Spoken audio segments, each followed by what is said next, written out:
Hey folks, this is Vagrant. Welcome back to Bear and Breakfast. In the last video, things kind of came to a bit of a head. We got our onyx tine. We found out all about our past, about our family's past, about our brother who died in the fire trying to save his friends. And we got given a special little doohickey. And I don't remember what it was. But we also upgraded some of our places. And do I need to do my daily stuff? Or have I done it? Oh, I do. No, I don't. Never mind. Have I already done it? I've already done it. I've done some of it. That's confusing for me. Why would I do some of it but not all of it? That's very silly. Okay. I just missed 2 bedrooms for some reason. For reasons I don't understand. Anyways. So we are currently doing Rise to the Top, getting lots of lovely 5-star reviews over in Pinefall, but we are going to head in the meantime up here to the northeast. You'll remember we got a brand new kit in the last video, the Jeweler's kit, and I believe, yeah, this is where we have to use it, the Onyx Fawn. Path has opened up, so, world map, this is, I mean, we're going northeast in High Lake, we're going somewhere that's not even on the map, so here we go. Ooh, hello. Oh, it's like burnt out, maybe. Discover Hollow Gate. Well, this isn't very Bear and Breakfast. It's the bird god. He's going to want me to cook him something, isn't he? Hello. Hey there, nice birdie. Thank you. I didn't do anything, I swear. You did. More than you know. I don't even know how to do that. Do not be alarmed. You are not in danger. Not any more than you were a minute ago. So I am in danger? In a sense. Life itself implies the presence of danger to its permanence. I'm not the right bear to talk to about these things. The tongue. But you are the only one here. The only one that could ever be here. I'm only here because of the fox telling me to be. Ah, Eris. Well, more like yelling at me for no good reason, but still. A worthy counterpart, Eris. Ah, excuse me as I draw my breath for a moment. Thank you. What did you mean by Eris? Eris provided stability for the world while I was indisposed, even though her methods are her own. It was enough to ground reality in my absence. Where were you? I was right here, unable to leave. I had been weakened and imprisoned over the course of years, until you found me. This isn't really a voice, is it? Before this, the world had been plunged into disarray. Not a simple chaos that thrives within its own disorder. That would eventually balance itself out. I'm just talking quietly. This was a complex cycle of cruelty and death, orchestrated by another god. Thine, the embodiment of violence. He had found a way to lure humans into a false sense of power, permeated through his own potential. Humans are the perfect vessels to imbue with a deceiving dominance. And so the violence spread and time grew stronger. As luck would have it, it was also humans that provided the opposing force required, leading to a boiling energy that eventually had no more space to accumulate, and as such, erupted. The Night of the Fire! Correct. Was that why it happened? Were you there? Wait, did you see any bears? Did you see my brother? Gods don't usually resolve such a multitude of inquiries. Sorry, yeah, I knew that. The conflict began after the sun had set. A clear night had fallen over the valley. The darkness settled over all the humans, animals, and nature in this corner of the world. The tension that had been building up over days and months and years was not visible, but perceptible. Without a moment of hesitation, the violence erupted. Brutality and rage exploded with savage momentum, engulfing everything in their path. Humans fighting each other, answering violence, with little regard for any of their surroundings. Invisible to the mortal eye, my confrontation with Tyne had begun. A celestial skirmish that would determine more than just the outcome of this clash. It would define the shape of this world and its immediate future. If violence and pain would continue their reign, there would be little left to share between either humans, animals, or the gods themselves. I did, however, catch a glimpse of someone else in that moment. My brother was indeed present at the time of our conflict. His was a valiant effort to aid the victims of this wave of violence, but his outer shell proved too fragile to endure the brutality that ensued. Indeed, Tyne struck with a force so powerful, almost nothing could confront it. In the aftermath of our clash, everything turned white, as if struck by lightning. Then dark, as if there had been the last sliver of light to ever exist. The battle had no clear winners, only unmistakable losers on all sides. I did not know what Tyne's fate was, but I do know he did fare slightly better than I had, if only just. I had collapsed here, at the top of the hollow gate, too weak to rise. I know Tyne still had some residual strength, but it was he that imprisoned me in these onyx shackles, and to make sure I could not leave by any means, he locked me behind his dark sorcery. Placing an onyx thorn at the entrance as an unbreakable bond, the mirror of his youthful innocence. And so this is where I began my slumber, trying to recover what little power I found. Good. Until someone, somehow, could break the stone and break the curse. That was me! Until just now, when someone somehow did manage to break the stone and free me from my shackles. Ah. Please allow me another moment to draw my breath. What's going to happen now? That is not ours to know, but only the universe's. I have now been freed from an existence convicted to slumber, a fate I could have never avoided on my own. But hindsight is best left to die alone. You have done well, young bear.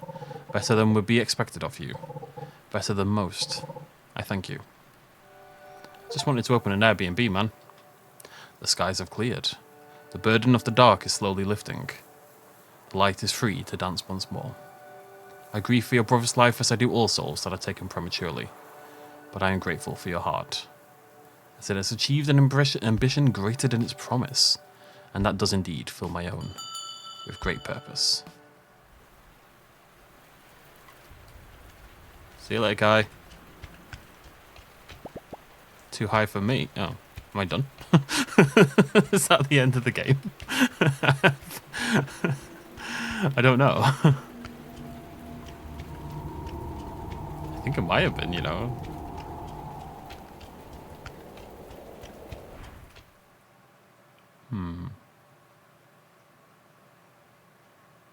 I should go talk to Mama, I think.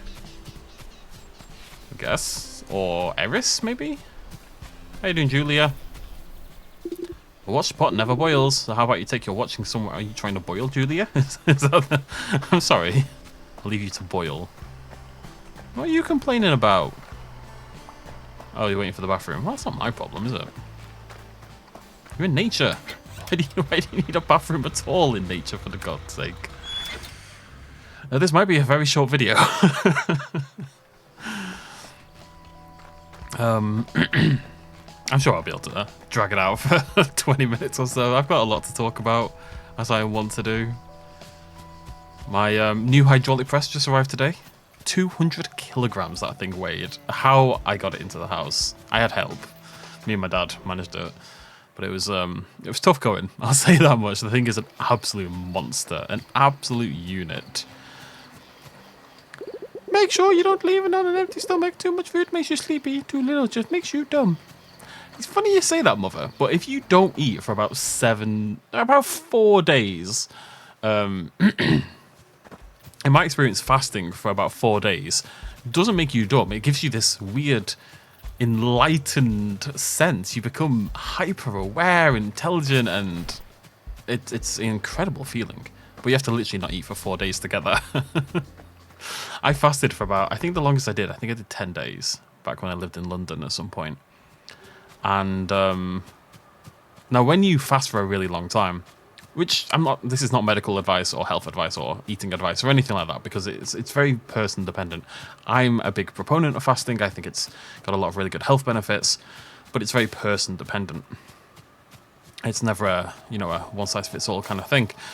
But I will say, so when you do it though, when you fast for like a long period of time, 10 days, well, even anything above 3 or 4 realistically, you're meant to break your fast with broth or fruit and stuff like things that are very easily digestible, right? It's called here by humans who wish to... Oh, not you. You're not who I wanted. I've gone the wrong way.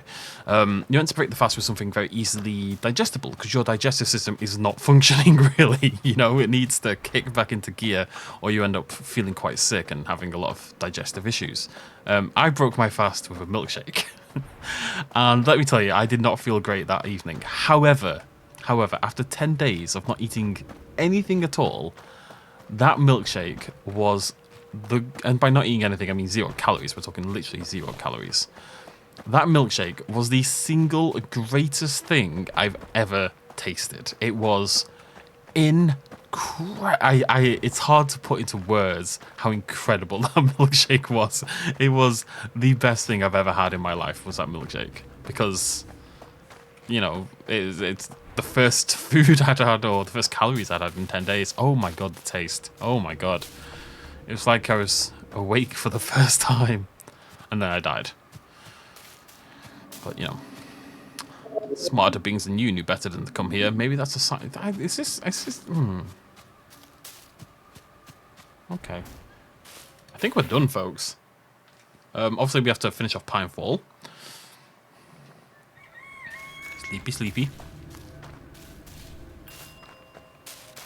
Okay, let's keep racking up these Pinefall reviews, I suppose. We can probably try to make some of them a little bit better. I don't know, we'll see.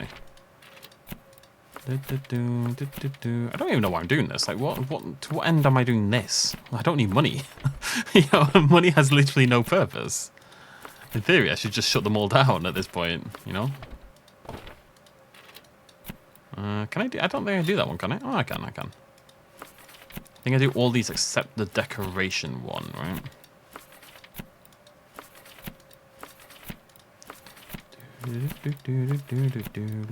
Perfect. Alright, Pinefall. Reviews, 4.5, 4.5, 4.5. Goddamn. So we're not getting that many 5-star reviews. I need to be very specific about this. Okay. 24, 52, 25, 16.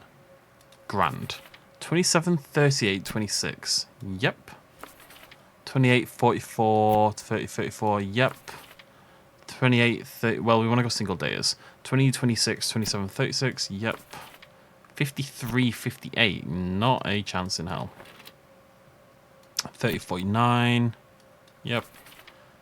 28, 27. Yep. 24, 47. Yep. 21, 35. Yep. Okay. Another day, another dollar. I'm being attacked by something. I'm just gonna talk, folks, I guess, because I think, I mean, I don't want to talk as though the game is over before we finish this mission, because I don't know for sure. You know, maybe there's something else that'll happen when Rise to the Top is completed, but I suspect not, because those are very much side missions, right? That's not the main story. So let's talk about the main story.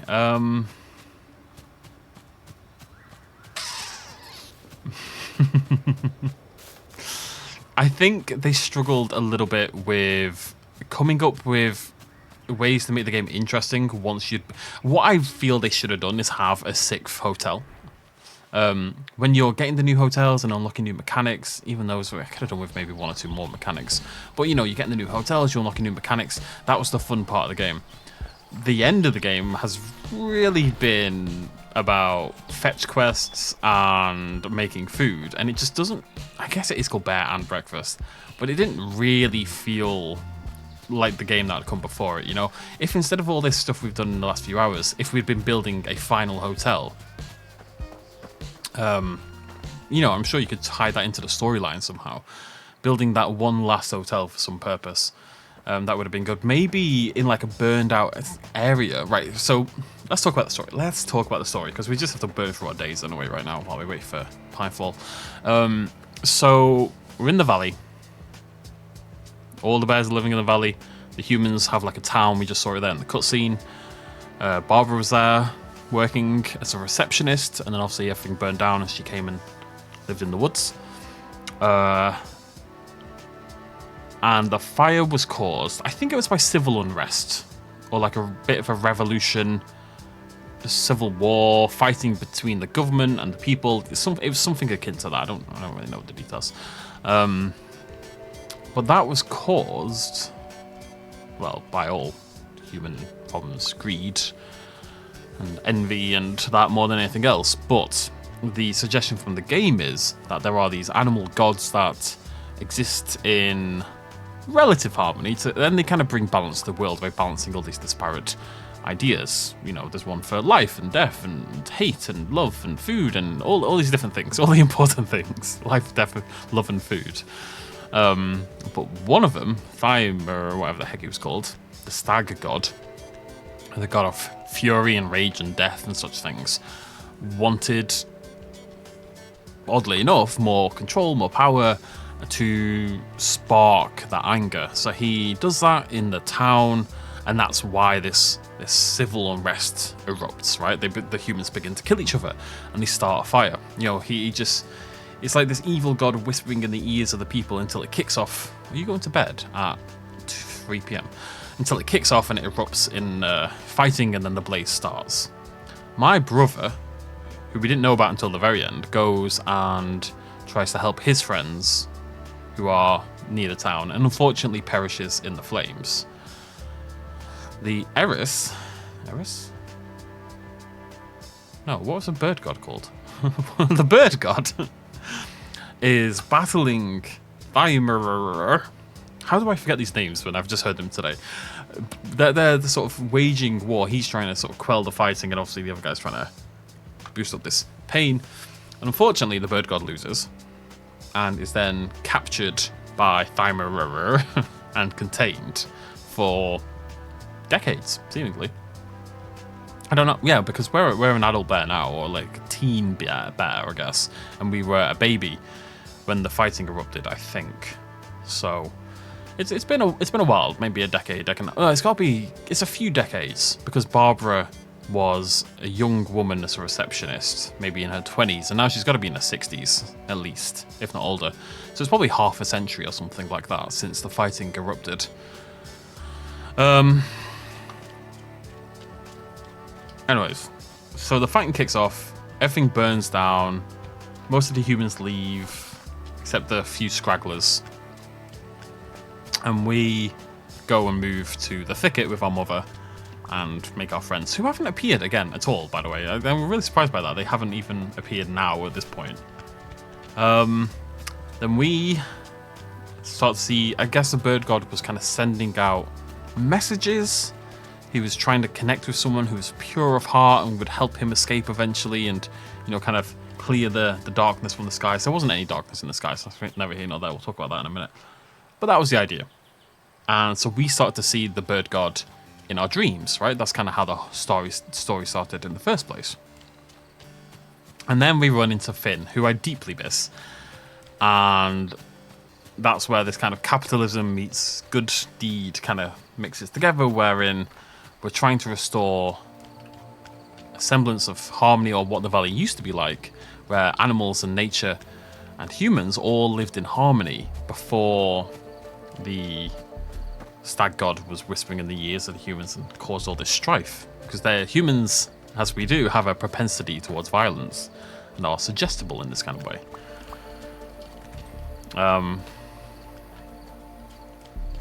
So we obviously start making all the hotels, which is good for Finn, but it's also good for getting the people in, and kind of progresses our story. And we meet lots of different people, find out how all of them suffered, really, in stop attacking me, you little fly.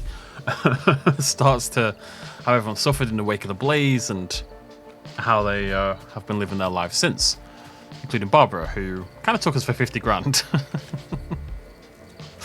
And then did one, but it is what it is. Oh, he was so sad. Hank was so sad when Barbara went, and breaks my heart. Look at him, chubby little thing. Absolutely adorable. I'm very excited about my fancy pants that we're going to get. And then eventually we just progress through, and we get the things to the jeweler's kit, and we manage to break the bird god out, and he says he's going to go right the wrongs and clear the darkness from the skies or something. That's kind of where the story's begun to... I say has mainly lost me. I mean, I kind of like the twist of the god stuff and kind of how there's like this extra layer to it, but I don't know if any of it was done that well. For me, the most impactful story in this entire thing has honestly been Finn. And like when Finn left and stuff like that, like it was sad when our mother was talking about things and stuff like that, about our brother and stuff like that, but because we barely interacted with her and we didn't know we had a brother, and it didn't feel like there was a mystery to be solved, it just felt like this random revelation late in the game, you know? I think they could have laid that part of the story down better throughout the game. I've just been building hotels, mainly, so none of that stuff, all the god stuff and all that stuff has kind of felt a bit tacked on at the end, to an extent, to me. I could have done without the godly stuff. I don't think the god stuff added anything to the game. I would have cut 3 or 4 hours from this game personally, and scrapped all the god stuff. But that's just my personal taste. You know, I'm sure other people feel differently about that than I do. How are we doing? There's no way we're here yet. This might take a while. I was going to say this might be a short video, but you know what? I'm just going to be talking nonsense for the next 40 minutes while we wait for this mission to end. So, if you want to see the end, I mean, you could just scroll forward, I suppose. Scrabble forward in the video. You don't really have to sit here, but I'm dedicating myself to talking until the end of the video. I'll give you that much.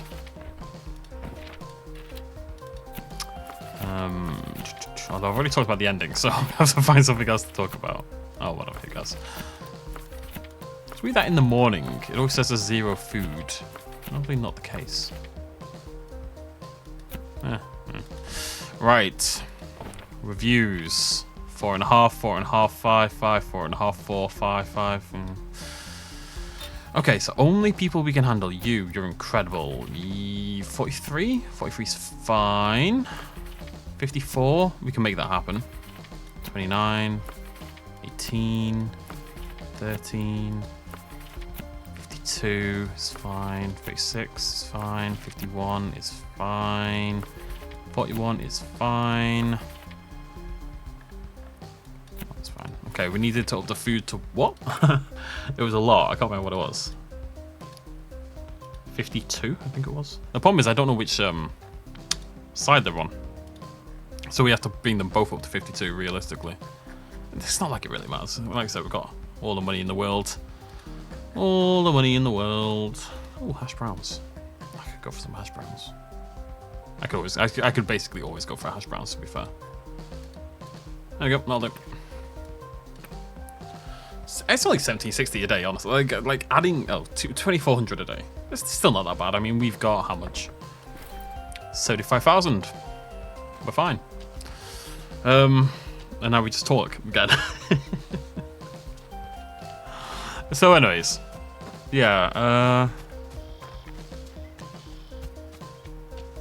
buddy, it's been a while.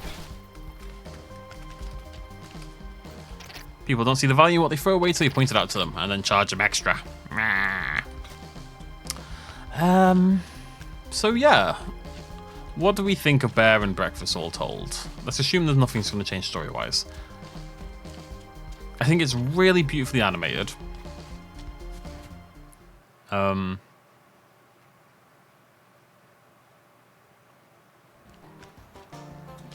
Hank is awesome. Yeah, the animation really is top-notch. Lots of personality, lots of cute characters, lots of fun personalities in the game. I feel like maybe the gameplay could have done with an extra layer of depth somewhere.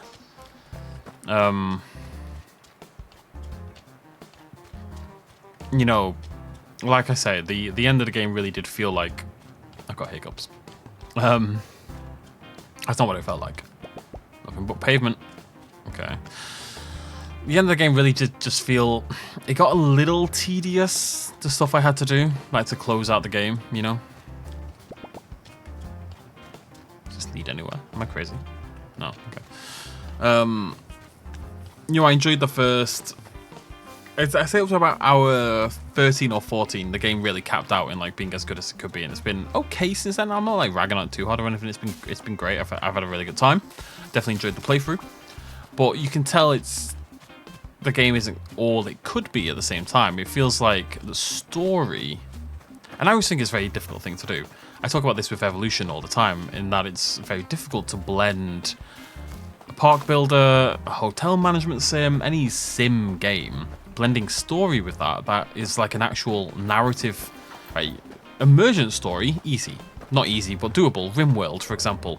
RimWorld doesn't have a story, but if you play it, you'll come out with a billion stories, you know, just random things that have happened to your people. It's got emergent storytelling, completely.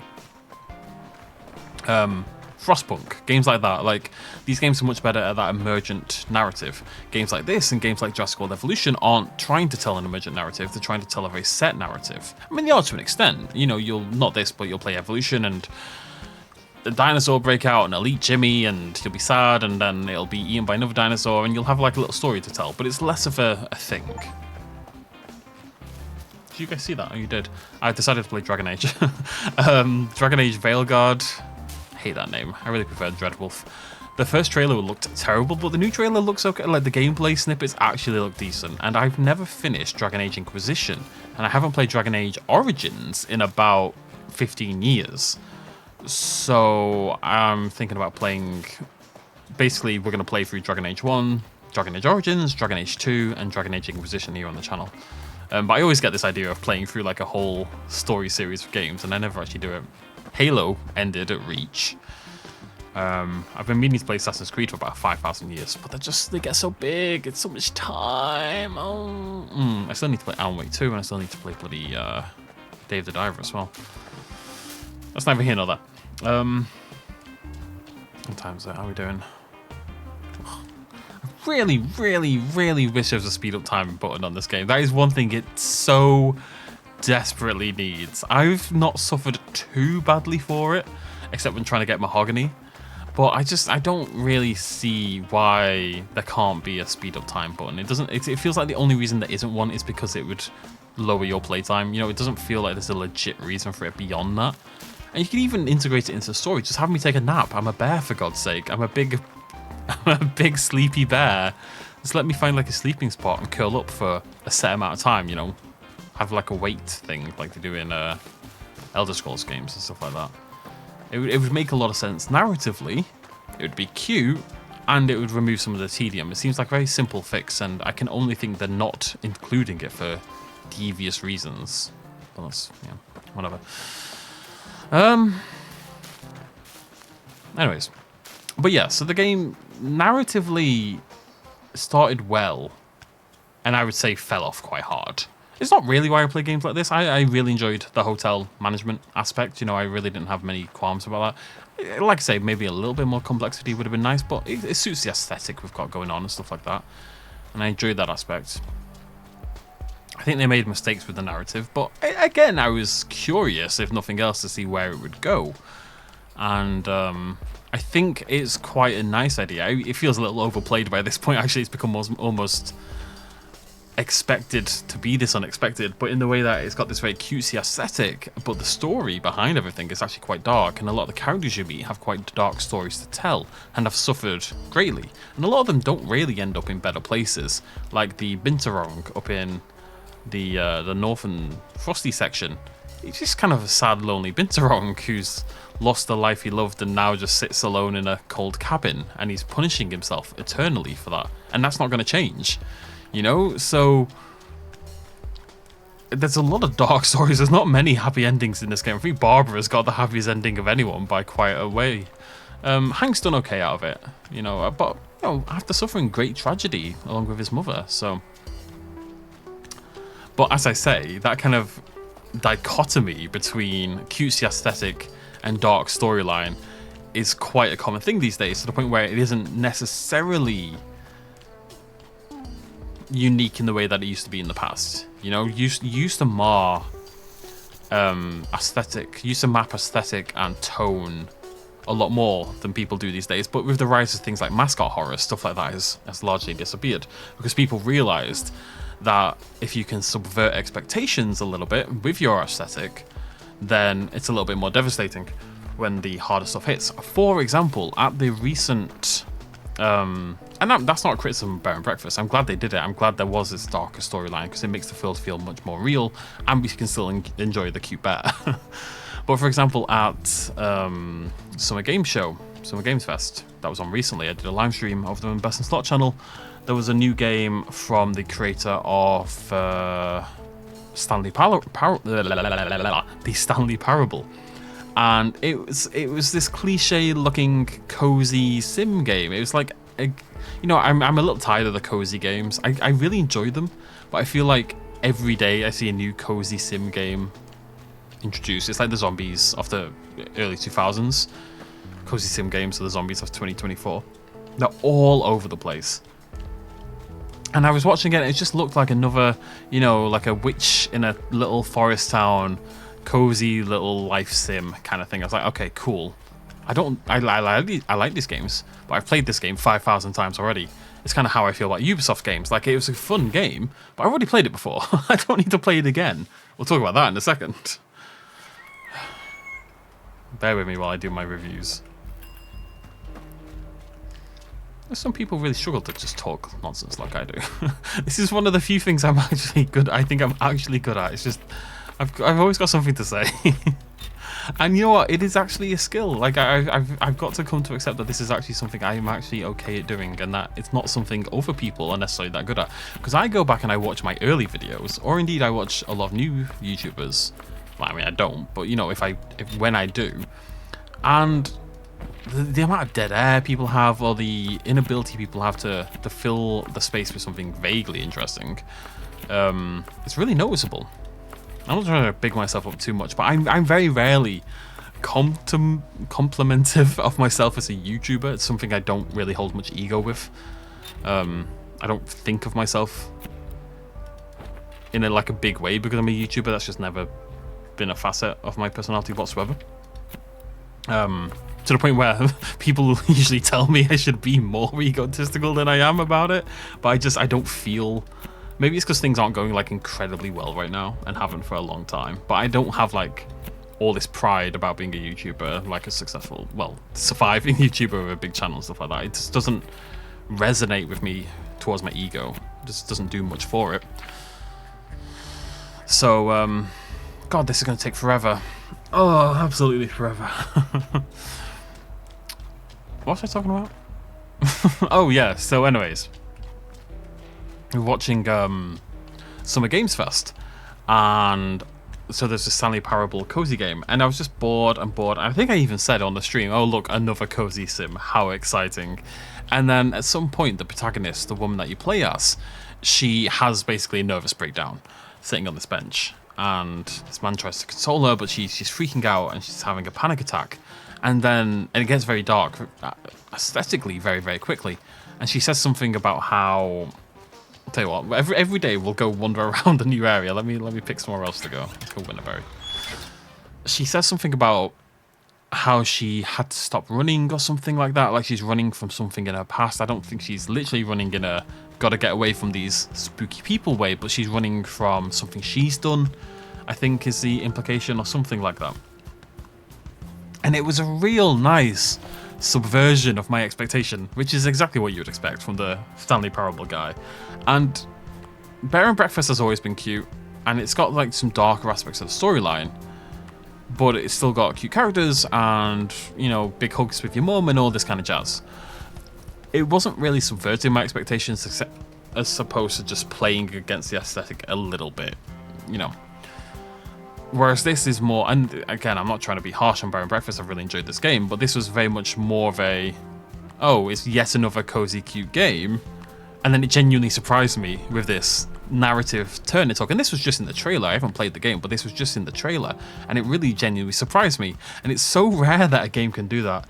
And the only reason that works as a narrative twist is because we have become so accustomed to these cozy games, and to the point that I'm surprised that somebody hasn't tried to really twist the genre already. Like, nobody's really done it that I've seen.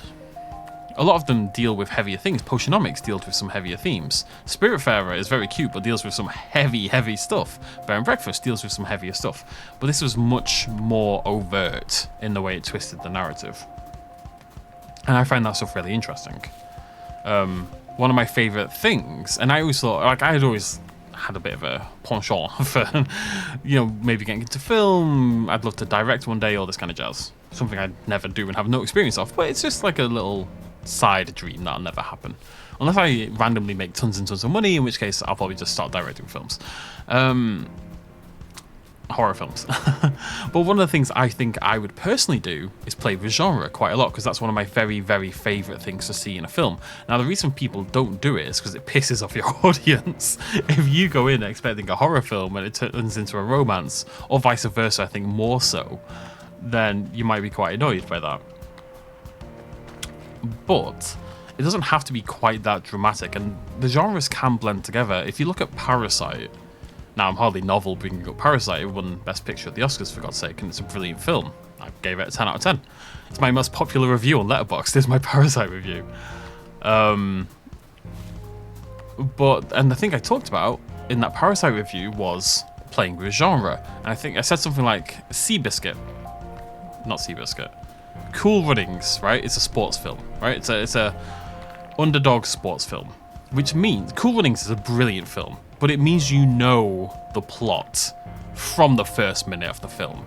You know, maybe they'll throw in a surprise here and there, but the overarching storyline, you know exactly what to expect from Cool Runnings because it's a sports upcomer, upstart film, you know, and there's thousands of them out there, and they basically all play the same way. Even ones like Dodgeball, which are pure comedies, all have the same basic narrative twists and narrative beats because that's what works and that's what people enjoy.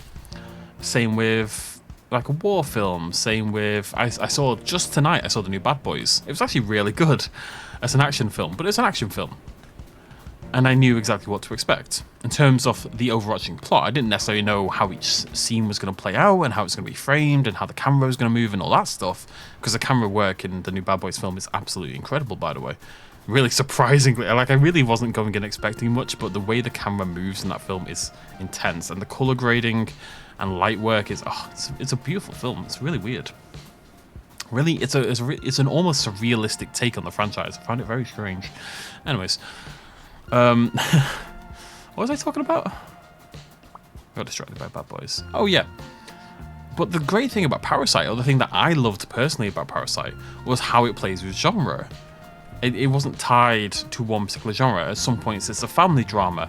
At some points it's like almost a crime film. At some points it does verge on horror. At some points it verges on comedy.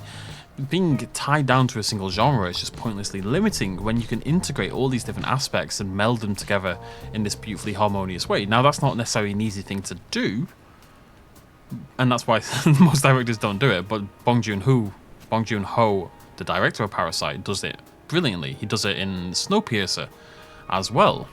He does it in quite a lot of his films. And it's one of my favourite things about him as a director. And it's something I would love to work with myself, is that kind of subversion of expectations.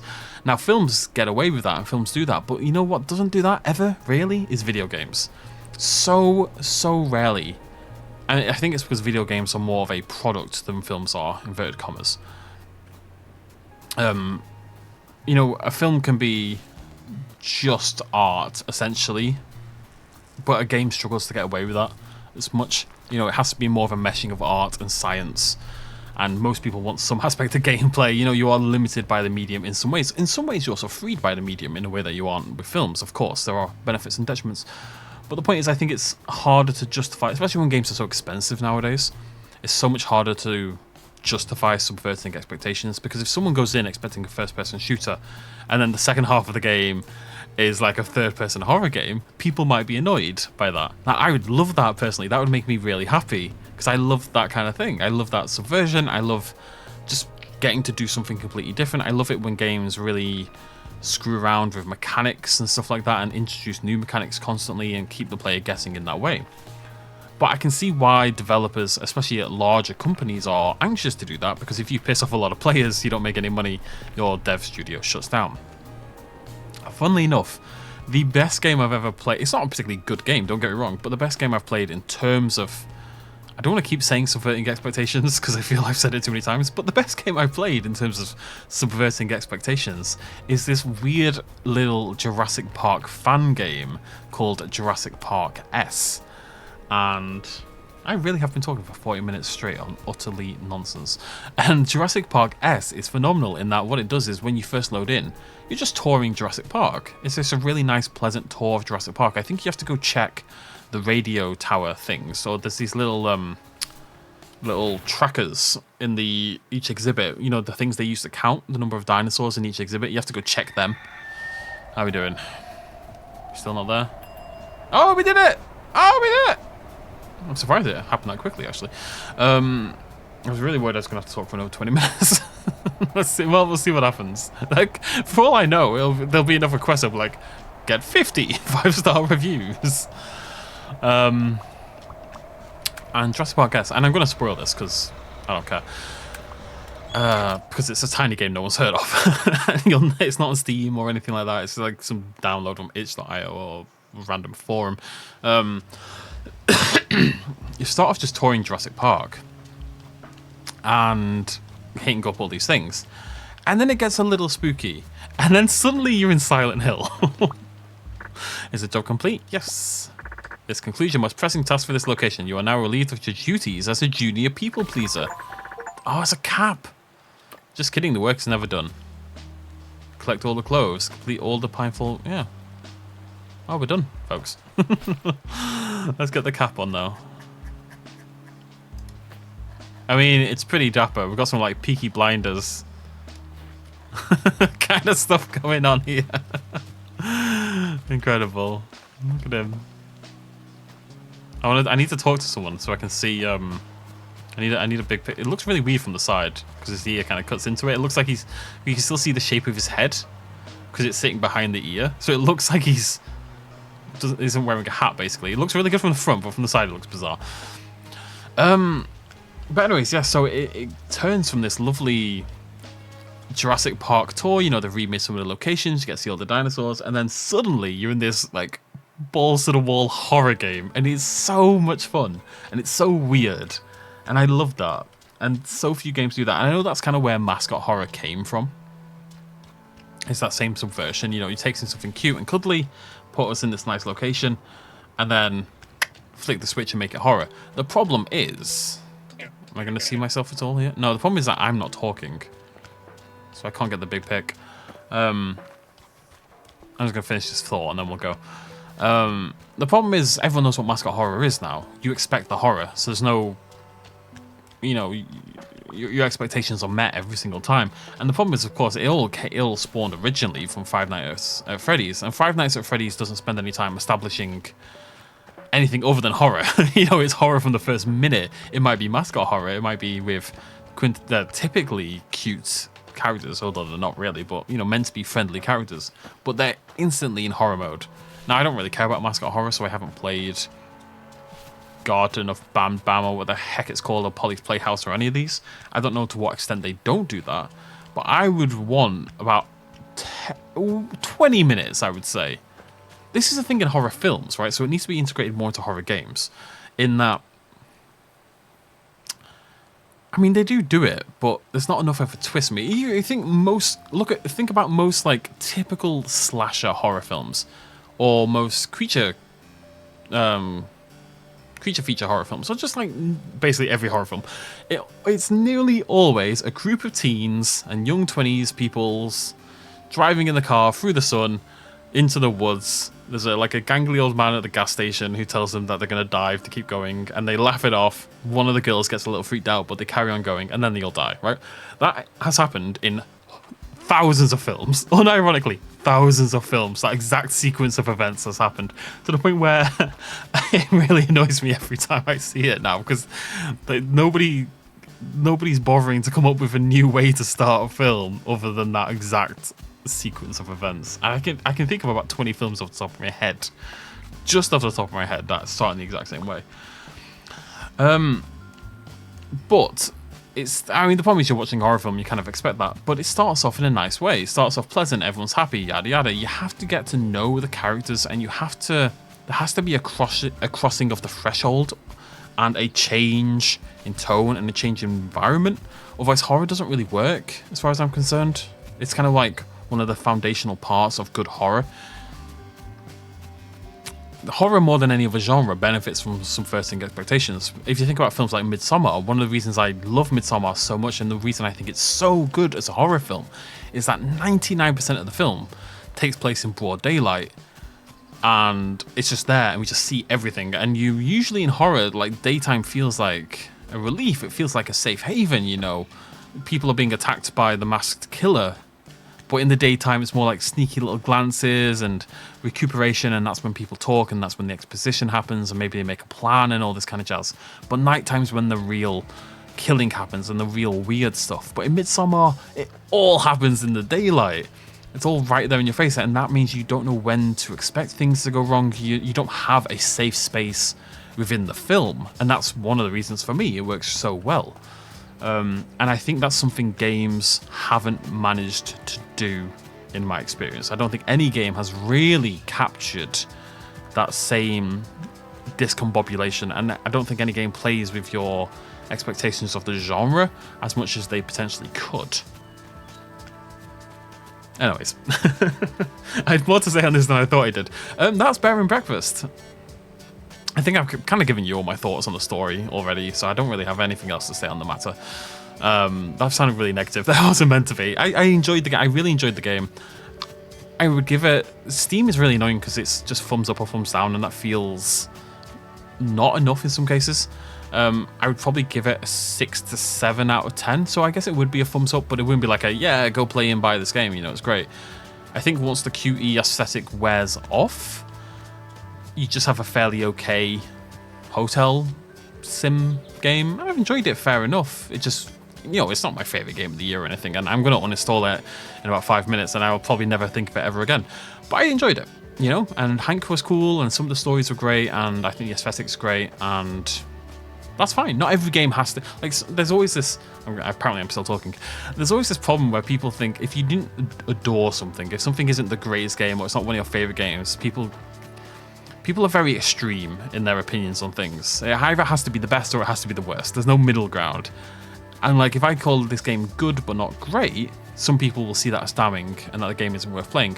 It's worth remembering, first of all, that people are very different. What works for me won't work for others. What doesn't work for me won't work for others, right? That's, you know, intrinsic to us as humans.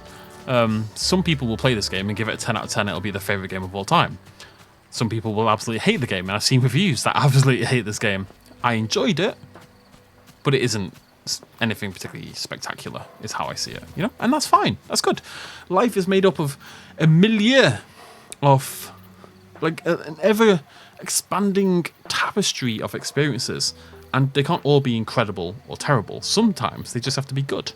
And life is mainly good experiences, and now Bear and Breakfast is one of those. Okay, if any of you made it to the end, I hope you enjoyed my ramblings. And I think I've got interesting things to say, but I don't know if anyone agrees. I just like talking about the things I'm passionate about. And that's, you know, this kind of stuff. So, anyways, thank you so much for joining me for this entire playthrough. I don't know what's coming next. I'm starting to feel a little bit... I'm starting to vibe a little bit more with this channel. I'm recording it a little bit more, mainly because I have to for this, because I didn't have any pre-recorded for Bear and Breakfast left remaining. But I am starting to get back into that. I don't know what we're going to play. I don't know if I'm really feeling Alan Wake or Dave the Diver right now. We might play Dragon Age because I'm kind of vibing with that idea as well. I'm just going to go with my gut. I'm just going to play what I want to play. The same as we always have, you know. And we'll get to everything when we get to everything. It'll happen eventually. So, from me and Hank for the last time, thank you so much for joining me for this playthrough. I do hope you've enjoyed it. I hope you had a good 7 out of 10 with me. Thanks for joining me. Cheers much as always. Bye-bye.